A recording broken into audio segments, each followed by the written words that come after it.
15:32 hours, 8th of May 1943. North Atlantic, approximately 280 nautical miles north of the Azores. Aboard HMS Bristol, an armed merchant cruiser converted from commercial service in 1940, the radio operator's voice cuts through static. Target sighted 350 meters to port. Cloud cover sits low at 800 feet. Sea state 4, waves cresting dark grey. Steel hull plates groan as the vessel maneuvers, reciprocating engines, straining against Atlantic swells. The Type 123A radar screen shows only ocean return, constant, featureless. Then, a sonar ping, clear and unmistakable. The ASDIC operator, Petty Officer James Harrow, stiffens at his station. Depth charges ready, calls the weapons officer. The first pattern drops at 15:37, sending shockwaves through 200 feet of water. Below decks, Lieutenant Michael Richardson grips his plotting table. At 15:39, confirmation arrives. Contact lost. Assessed hit. U-211 had stalked the convoy for 6 hours. Now its pressure hull lies cracked at 400 feet. 43 U-boats would be crippled this month. This single action represented a pivot point few would recognize until the tallies closed. ACT-1. Set up 23:15 hours, 7 May 1943. HMS Bristol maintains station 4,000 yards ahead of convoy, HX-237, a column of 42 merchant vessels bound from Halifax to Liverpool. Wind velocity, 28 knots from the northwest. Commander Michael Richardson moves between the radar room and the ASDIC compartment, his leather jacket still damp from the last watch. Fatigue shows in the crew's movements. This is their 9th consecutive day at action stations. The convoy carries 180,000 tons of fuel oil, steel plate and powdered eggs. In the darkened radar room, screens flicker with sea return. Lieutenant James Smith monitors the Type 271 surface search radar, its rotating antenna sweeping every 6 seconds. Convoy course steady at 072 degrees, Smith reports, his voice flat with exhaustion. Richardson studies the tactical plot. Intelligence reports suggest a wolf pack designated Donau operates in this sector. 7 U-boats deployed in extended patrol line. The ASDIC system, developed at the British Anti-Submarine Detection Investigation Committee facilities in Portland, represents their primary detection method.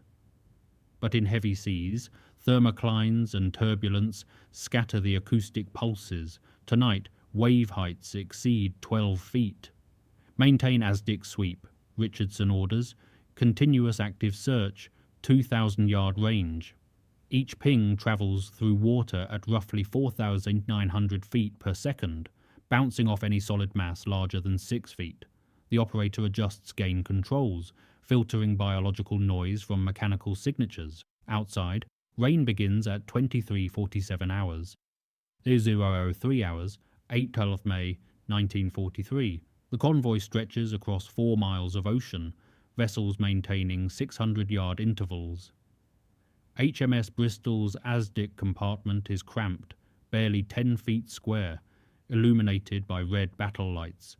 Petty Officer Harrow wears headphones, his right hand on the bearing dial. Through the hydrophones, he hears the throb of merchant screws, the hiss of cavitation, the deep resonance of wave action against hulls. At EU017, a different sound registers, brief, metallic, directional. Possible contact, bearing 295, range indeterminate, Harrow reports. Richardson enters the compartment, studies the cathode ray oscilloscope. The trace shows a faint echo at the edge of detection range. Classification, he asks.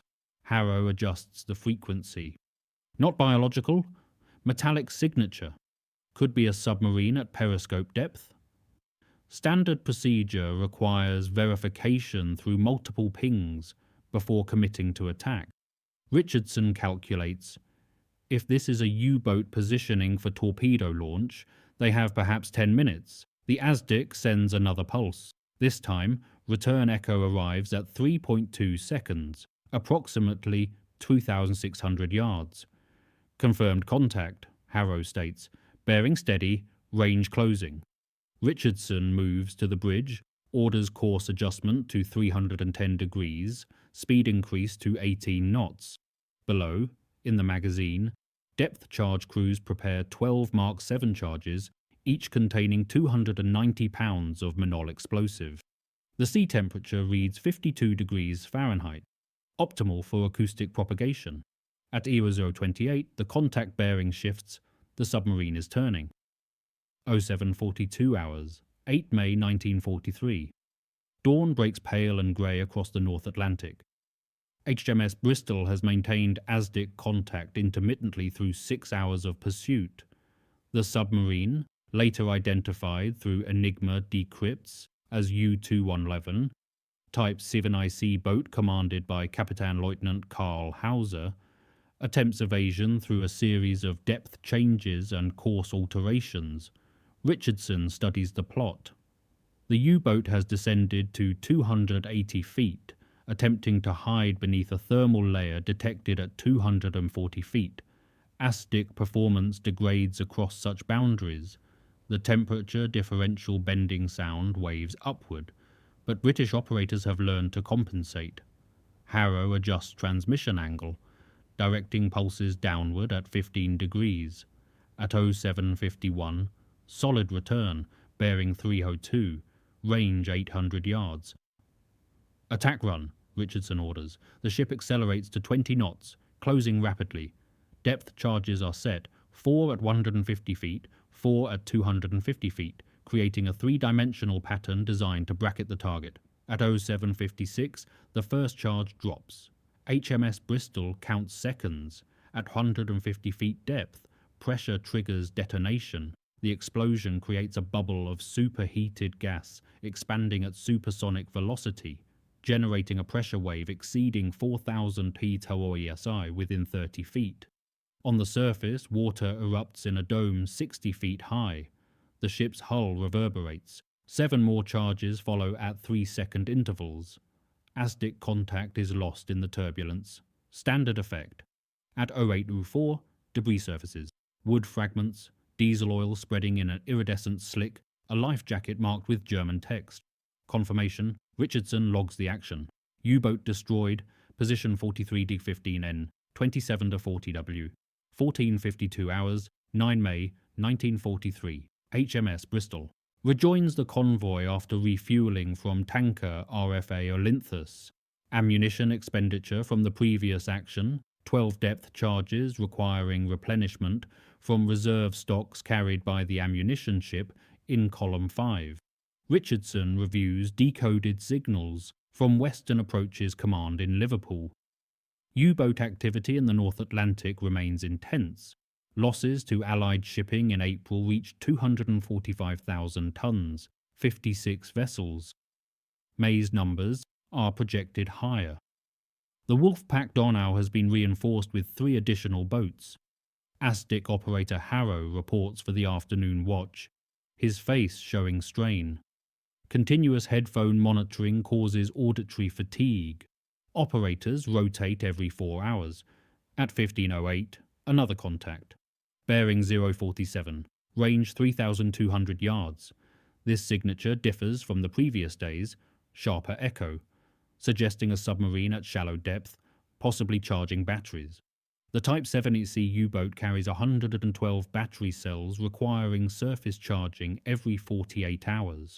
During daylight charging operations, boats remain submerged at periscope depth, diesel exhaust expelled through a snorkel or brief surface exposure. Richardson orders course adjustment. HMS Bristol increases speed, angling toward intercept. At 1523, the contact submerges deeper. The submarine has detected pursuit. This becomes a geometry problem. The U-boat's maximum submerged speed is 7.6 knots. HMS Bristol makes 20, but underwater the submarine can turn tighter, dive beneath thermal layers, remain silent. The ASDIC crew tracks bearing changes, 047, 051, 049, 055. The submarine is zigzagging, standard evasion. At 1541, range closes to 200 yards. Richardson prepares another attack pattern. Outside, the sea remains rough. Wind velocity 22 knots, 1709 hours, 9th of May 1943. The second U-boat, identified through subsequent analysis as U-638, proves more elusive than U-211. Its commander executes a series of rapid depth changes, 180 feet, 220 feet, 160 feet, attempting to confuse ranging calculations. ASDIC pulses travel in straight lines through homogeneous water, but temperature and salinity variations create refractive effects. Harrow compensates by varying transmission frequency between 18 and 22 kHz. At 1724, HMS Bristol commences attack run. The first depth charge pattern drops at 1727, 8 charges, depths set at 180 and 280 feet. Detonations create massive water columns.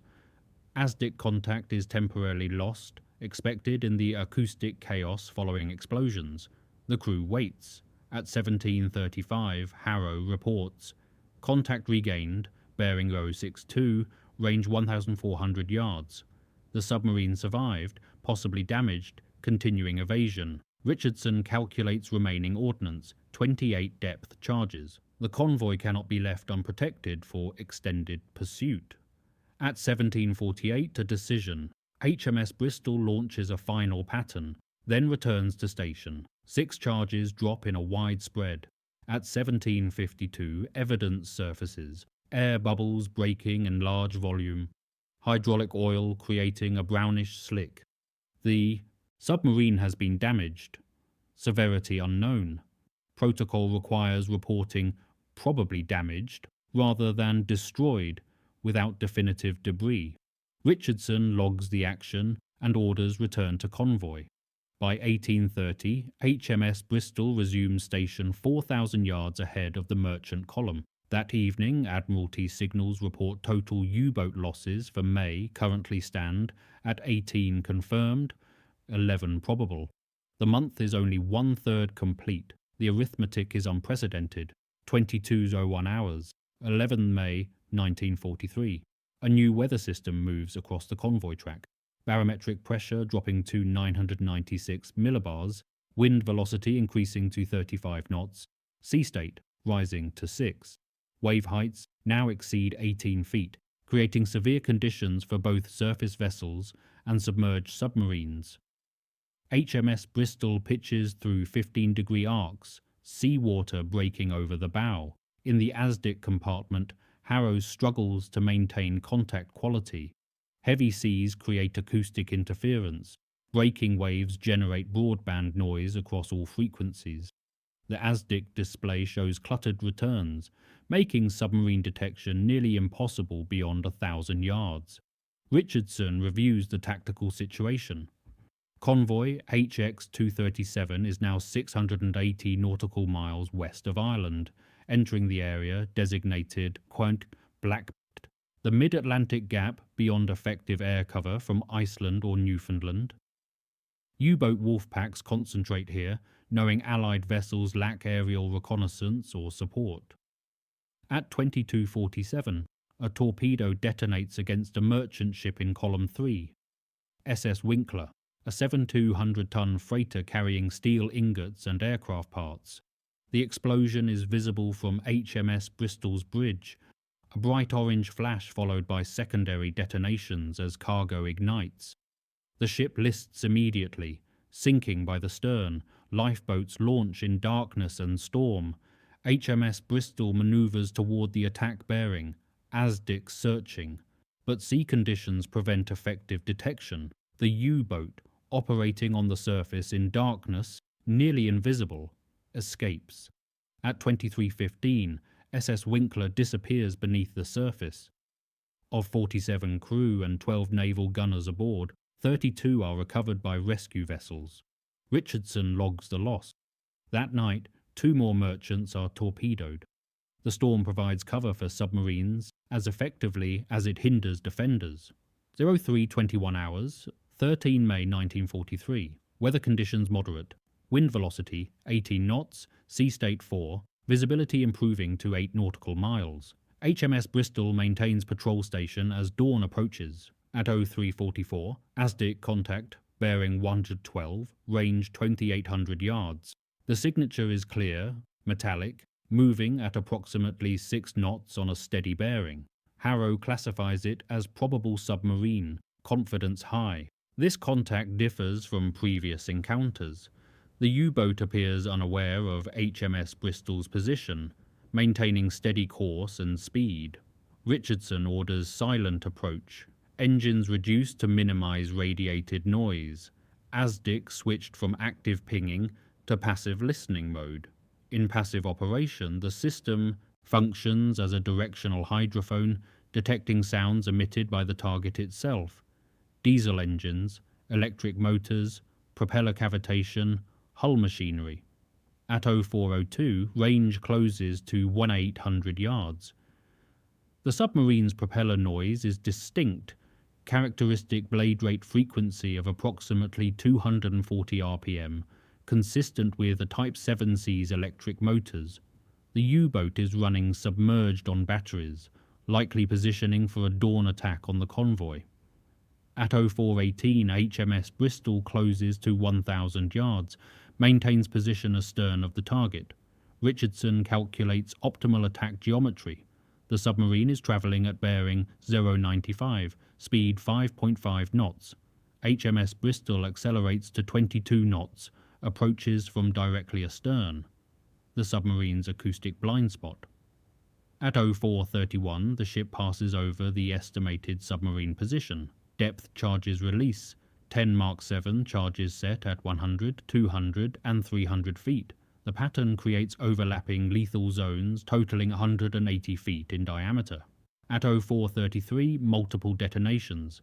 The sea surface erupts. At 0438, heavy debris surfaces, sections of pressure hull plating, a control room hatch, personal effects, confirmed kill. The submarine is later identified as U-528, 0615 hours, 14 May 1943.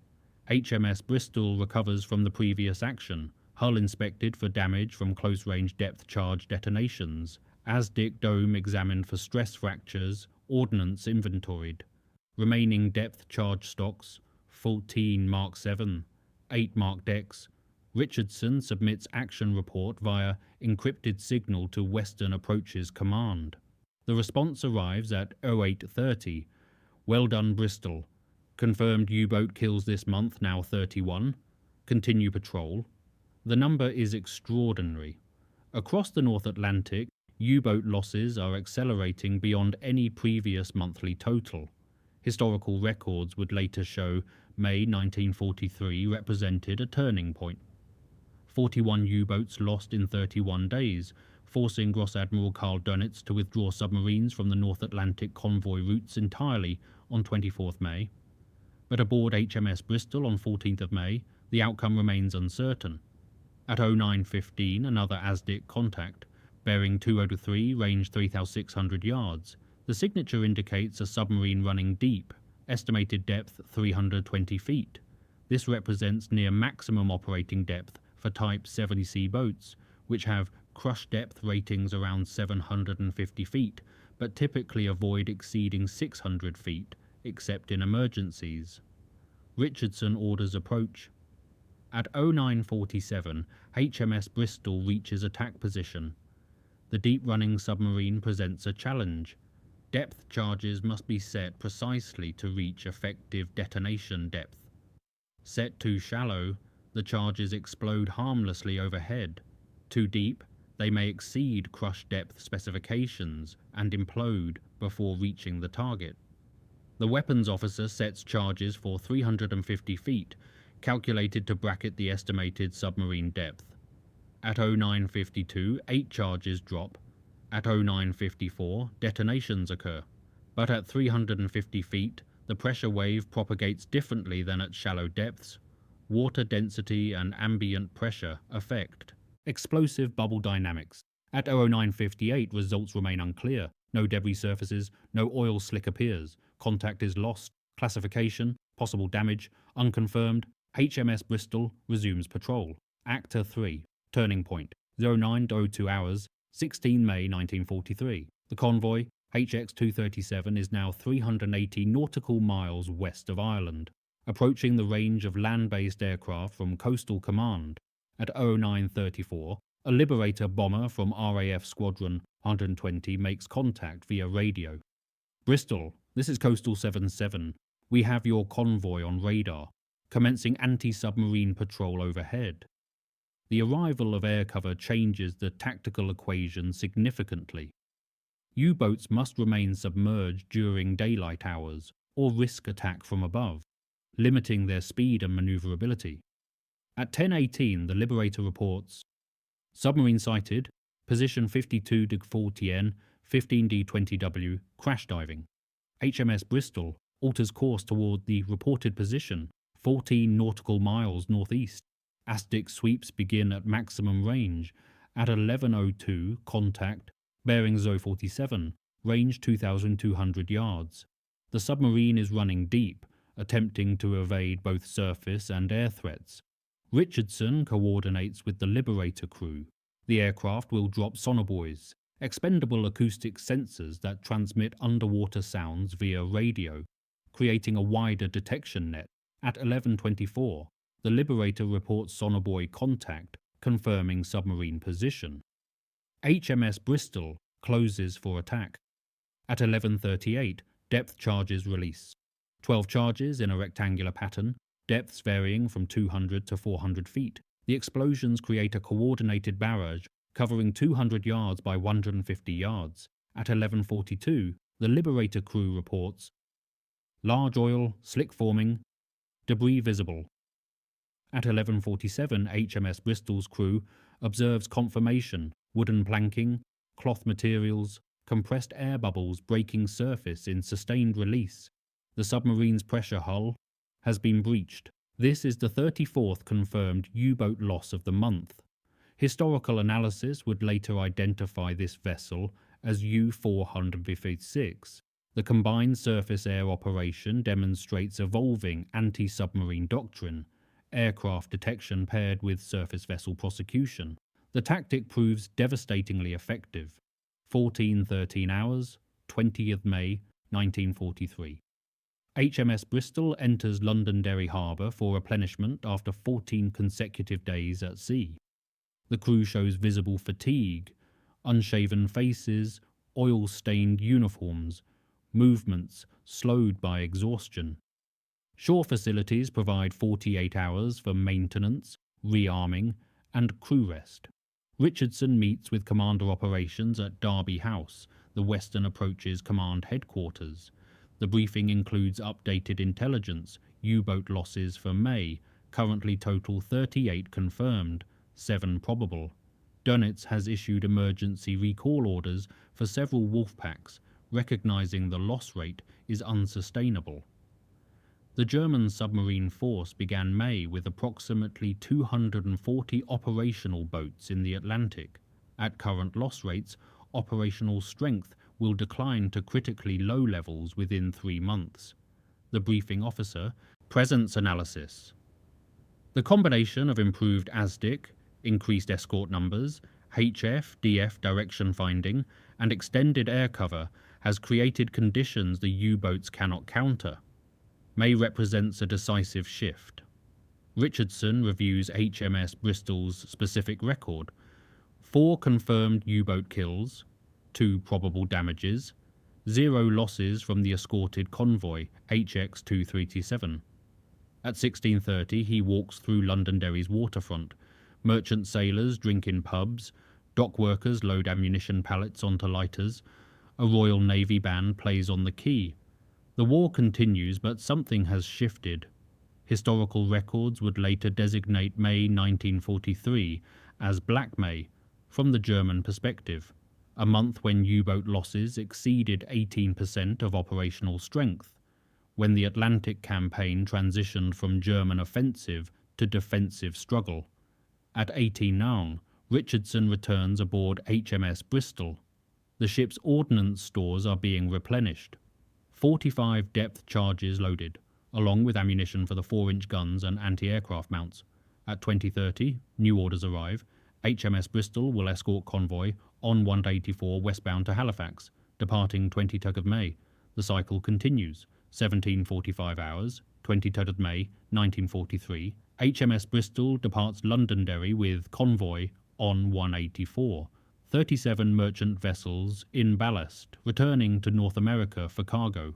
The return convoys traditionally face lower U-boat pressure. Submarines prioritize laden eastbound convoys carrying war materials, but remain vulnerable. At 1920, the convoy clears the harbour approaches, forming columns in the open Atlantic. Weather conditions are favourable. Wind velocity 12 knots, sea state 3, visibility 15 nautical miles. Richardson briefs his officers. Intelligence suggests Wolfpack Mosel is operating southwest of Iceland. Estimated strength 4 boats. Expect contact in 36 to 48 hours.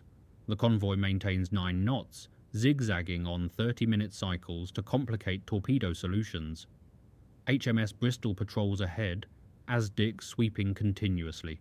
At 21:30 hours on 23rd of May, first contact, bearing 310, range 3,400 yards. The submarine is positioned well ahead of the convoy, likely transmitting contact reports to coordinate Wolfpack attack. Richardson orders immediate attack to disrupt communications. HMS Bristol increases speed to 24 knots. At 21:47, range closes to 1,000 yards. The submarine begins deep dive. Depth charges drop at 21:51, 8 charges, settings from 250 to 400 feet. At 21:53, detonations. At 21:58, assessment, no immediate debris, but hydrophone operators report distinct cracking sounds, potential hull fracture. At 22:15, a large air bubble breaks surface, followed by oil slick. Classification, probable kill. Through the night, 2 more contacts are detected and attacked. Neither results in confirmed destruction, but both submarines are forced to break off, driven deep and away from the convoy. By dawn, on 24th of May, convoy on 184 has passed through the suspected Wolfpack patrol line without loss. At 07 hours, Admiralty signals arrive. Dönitz has ordered general withdrawal of U-boats from North Atlantic convoy routes, effective immediately. The announcement is terse, factual. On HMS Bristol's bridge, the watch officer reads it aloud. No one cheers. 03 hours, 24th May, 1943. HMS Bristol maintains station with convoy on 184, now 520 nautical miles west of Ireland. The Admiralty signal regarding U-boat withdrawal circulates among escort vessels. Richardson reads it twice, considering implications. The withdrawal does not end the U-boat threat. Submarines will redeploy to other areas, adjust tactics, incorporate new technologies, but it represents acknowledgement of unsustainable losses. In May 1943, the Kriegsmarine lost 41 U-boats, 23 to Allied aircraft, 12 to surface vessels, 6 to combined operations. Crew casualties exceeded 2,000 men. Against this, U-boats sank 34 Allied merchant ships totaling 134,000 tons, the lowest monthly total since America entered the war. The exchange rate had inverted. At 05:30, dawn breaks across calm seas. HMS Bristol's crew maintains watch, but tension has diminished. At 08:00, breakfast is served in the mess. Powdered eggs, tinned bacon, bread, tea. Ordinary routine resumes. At 11:00, ASDIC testing confirms equipment remains operational. The Type 123A set has performed continuously for 19 days with minor maintenance.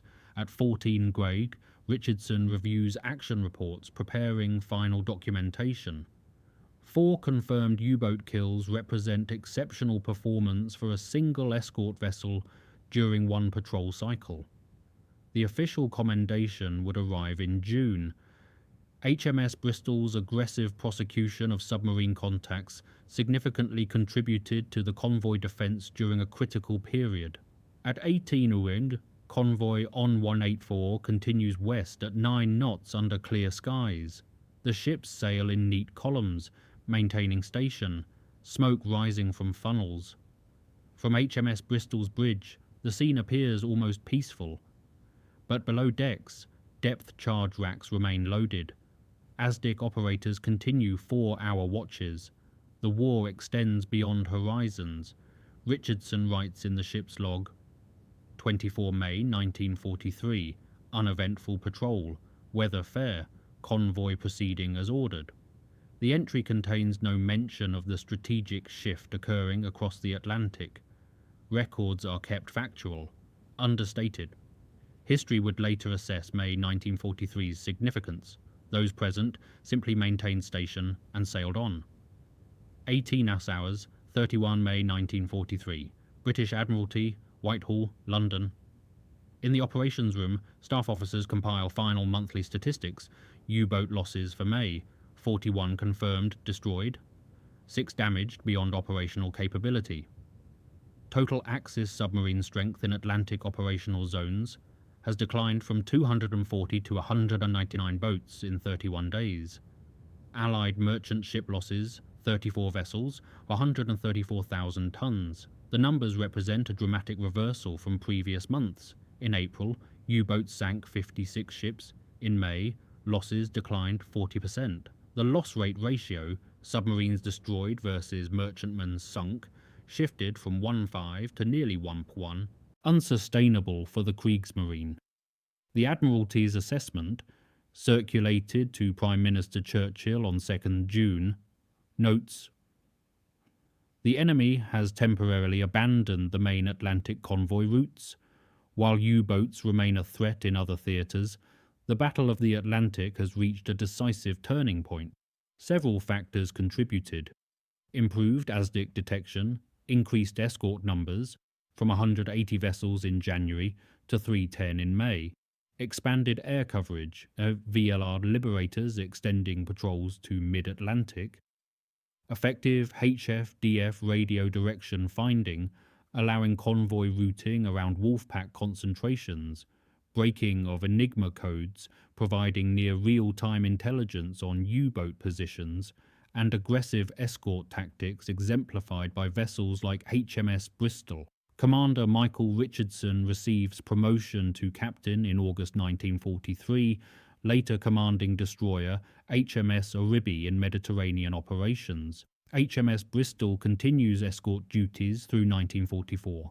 Decommissioned in March 1945, the ship's wartime record: 6 confirmed U-boat kills, 4 probable damages, 37 convoy escort missions, 0 losses from escorted convoys. Of the 41 U-boats lost in May 1943, 38 went down with all hands. 191 German submariners died that month. The strategic consequence was immediate. Dönitz never regained offensive capability in the North Atlantic. Convoys continued. Supplies flowed to Britain. The invasion of Europe became possible. The final wartime assessment, filed in Admiralty records without commentary, noted simply, May 1943, tactical adaptation yielded strategic advantage. Losses sustained by enemy submarine force forced operational withdrawal. Atlantic convoy routes secured. The file closed with numbers that required no additional interpretation.